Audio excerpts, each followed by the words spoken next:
Vamos dar continuidade a essa era de Vargas, né?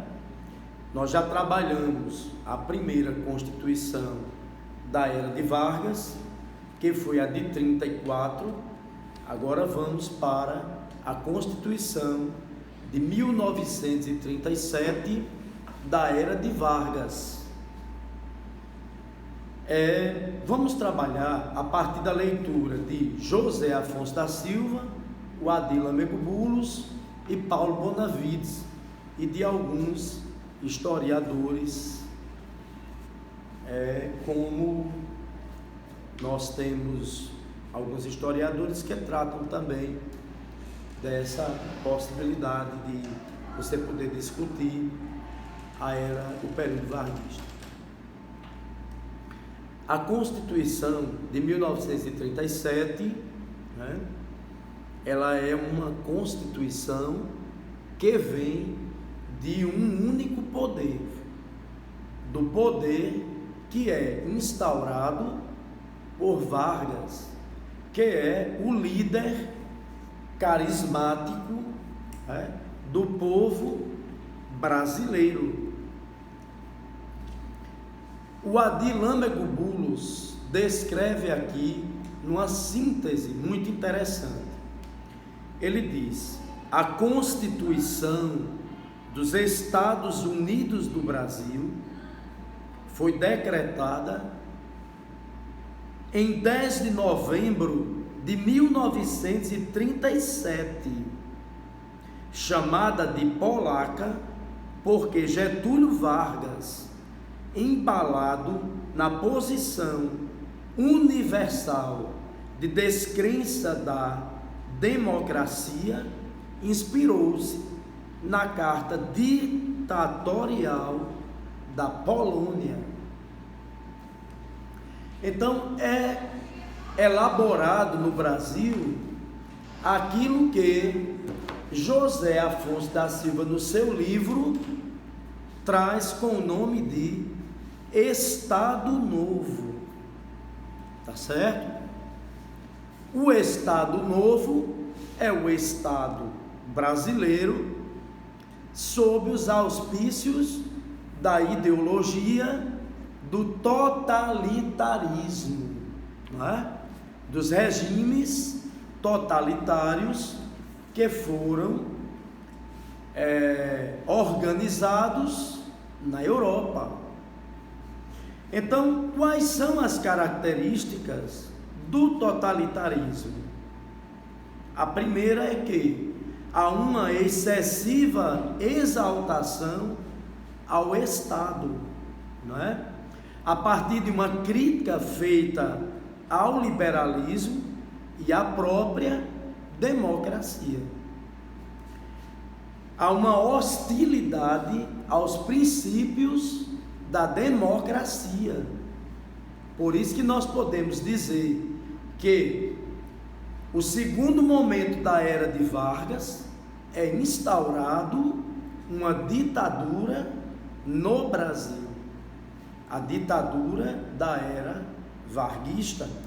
Há uma valorização das elites,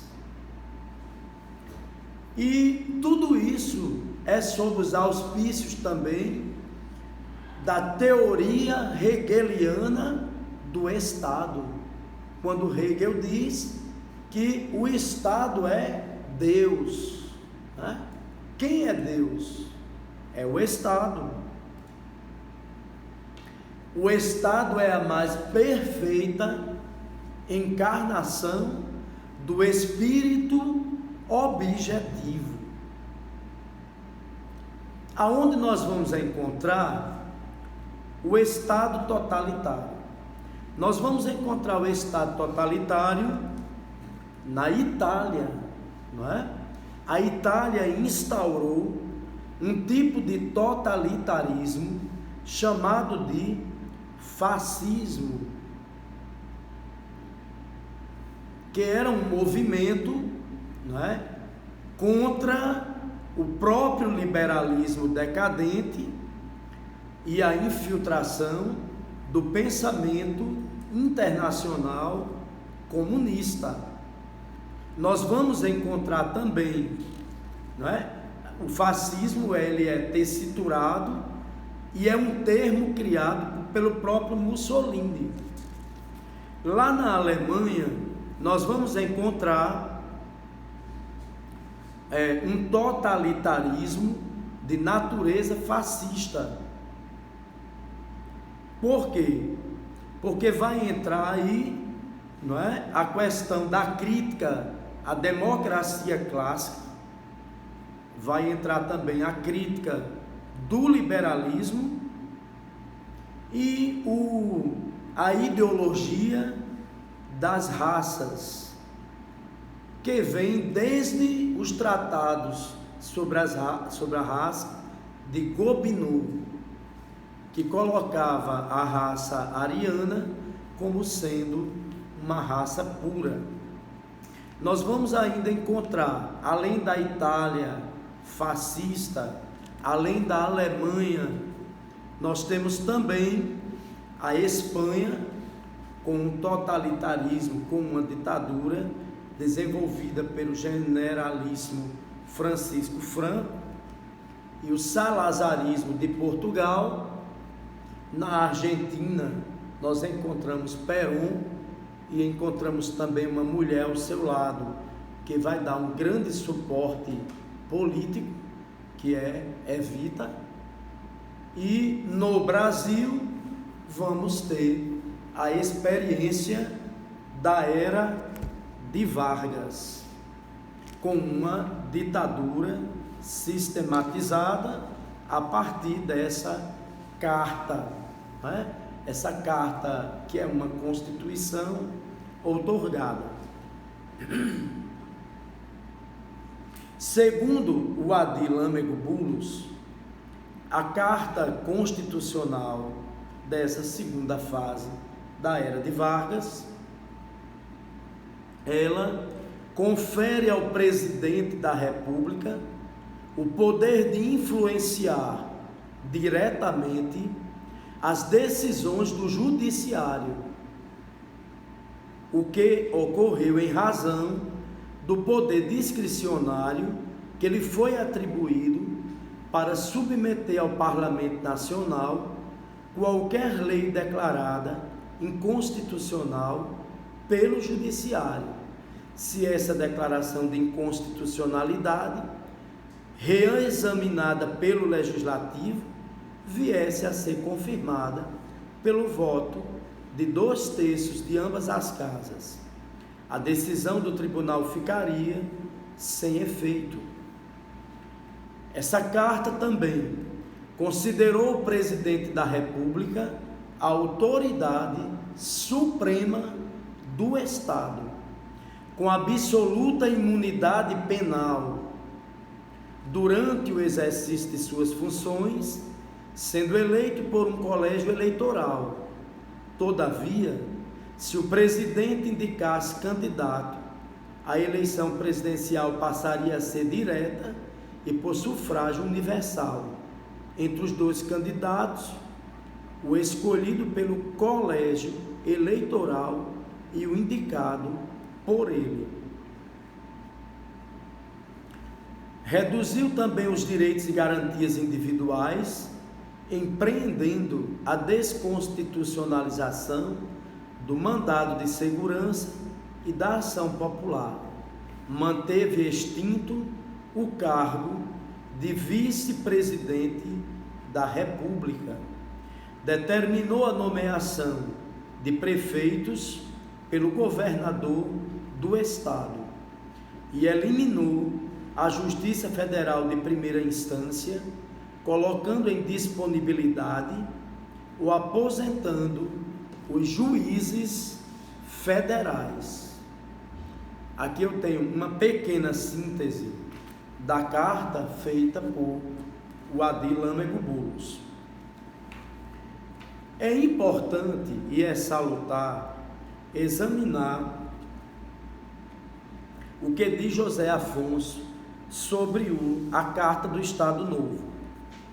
Zé Afonso diz assim: em síntese, teve a Constituição dos Estados Unidos do Brasil, de 1937, como uma das principais preocupações, fortalecer o poder executivo, a exemplo do que ocorria em quase todos os outros países, julgando-se o chefe do governo em dificuldades para combater pronto e eficientemente as agitações internas, atribuir ao poder executivo uma intervenção mais direta e eficaz na elaboração das leis, cabendo-lhes em princípio a iniciativa e, em certos casos, podendo expedir decretos-leis, reduzir o papel do Parlamento Nacional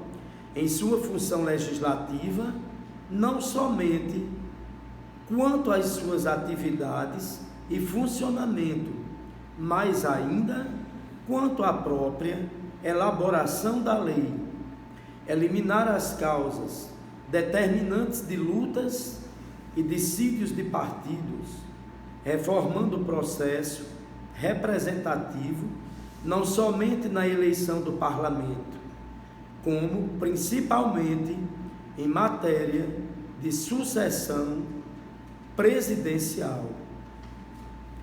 Colocava o Estado na função de orientador e coordenador da economia nacional, a nacionalização de certas atividades e fontes de riqueza, a proteção ao trabalho nacional, a defesa dos interesses nacionais. Tudo isso está escriturado no texto de José Afonso, quanto essa nova ordem constitucional instituída por Getúlio na Carta de 1937. Eu acredito que com essas observações a gente tenha e possa fazer um esforço para ler a Constituição de 1937 e compreender que ela está inserida, não é, numa proposta, a proposta de um nacionalismo, a proposta de uma necessidade imediata de uma ditadura para organizar este programa, e que ela também tem uma inspiração nas constituições dos estados totalitários da Europa. Então eu desejo que vocês façam uma leitura dessas constituições e não deixem de ler também o que foi o totalitarismo na Alemanha, com a questão do nazismo, né? O totalitarismo na Itália com o fascismo, com Mussolini, com Benito Mussolini no poder, e também como isso ocorreu em Portugal, na Espanha, e o objeto nosso de estudo, que é a Carta de 1937, com esse pensamento antidemocrático, antiliberal, antimarxista, não é?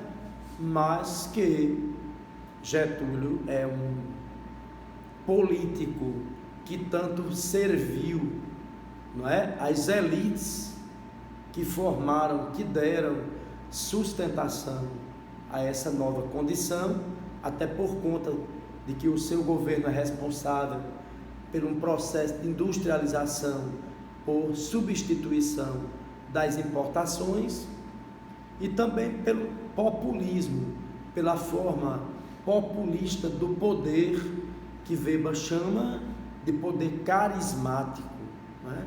O senhor Getúlio Vargas é portador de um carisma, e isso leva ele a 3 grandes momentos dessa fase, né? A primeira fase com a Revolução de 30, o segundo momento com o Estado Novo e com a ditadura, e o terceiro, que é o seu retorno ao poder através das mãos do povo, através do voto popular, até o seu final. Não deixem de, quando for ao Rio de Janeiro, visitar o Palácio do Catete, né? Até porque nós precisamos visitar logo esses palácios. Pode ser que eles desapareçam. Obrigado pela atenção.